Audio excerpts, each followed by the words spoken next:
Welcome to Haripriya's media. ఏపీలో ఇప్పుడు Pawan Kalyan centre of attraction. ఆయన కదలికపైనే అన్ని రాజకీయ పక్షాలు ఫోకస్ పెంచాయి.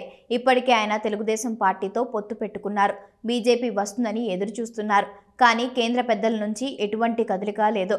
బీజేపీ చర్యలను బట్టి కాంగ్రెస్తో పాటు వామపక్షాలు ఒక నిర్ణయానికి రానున్నాయి. అయితే బీజేపీ వస్తుందా లేదా అన్న విషయం తెలియడం లేదు. పవన్ చివరిసారిగా బీజేపీ కోసం ప్రయత్నిస్తున్నారని ప్రచారం జరుగుతుంది. పవన్ అనుసరించే విధానంపైనే ఏపీ రాజకీయ సమీకరణాలు మారే అవకాశం స్పష్టంగా కనిపిస్తుంది. వైసీపీ అయితే ఒంటరి పోరుకు సిద్ధపడింది. రాష్ట్ర వ్యాప్తంగా పెద్ద ఎత్తున అభ్యర్థులను మార్చడానికి కసరత్తు చేస్తుంది.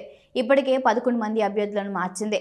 ఆ జాబితా 80 వరకు ఉండవచ్చని సంకేతాలు ఇస్తుంది. దీంతో టీడీపీ, జనసేన కూటమి సైతం ఎన్నికలకు సిద్ధపడాలని నిర్ణయించుకున్నాయి. ఇటీవల పవన్ ఇంటికి వెళ్లిన చంద్రబాబు కీలక చర్చలు జరిపారు.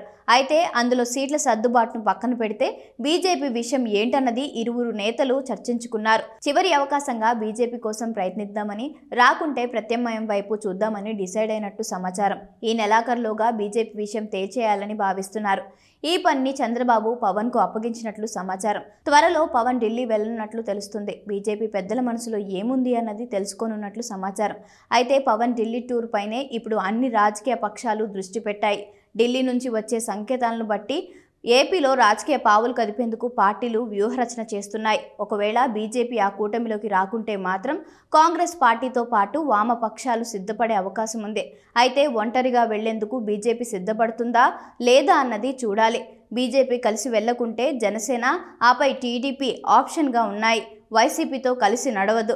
అలాగని కాంగ్రెస్తో పాటు వామపక్షాలతో బీజేపీకి పొసగదు. అందుకే బీజేపీ వ్యూహం ఏంటన్నది ఎవరికి అంతుపడటం లేదు. పవన్ మధ్యవర్తిత్వంతో ఈ నెలాఖరు నాటికి ఫుల్ క్లారిటీ రానుంది.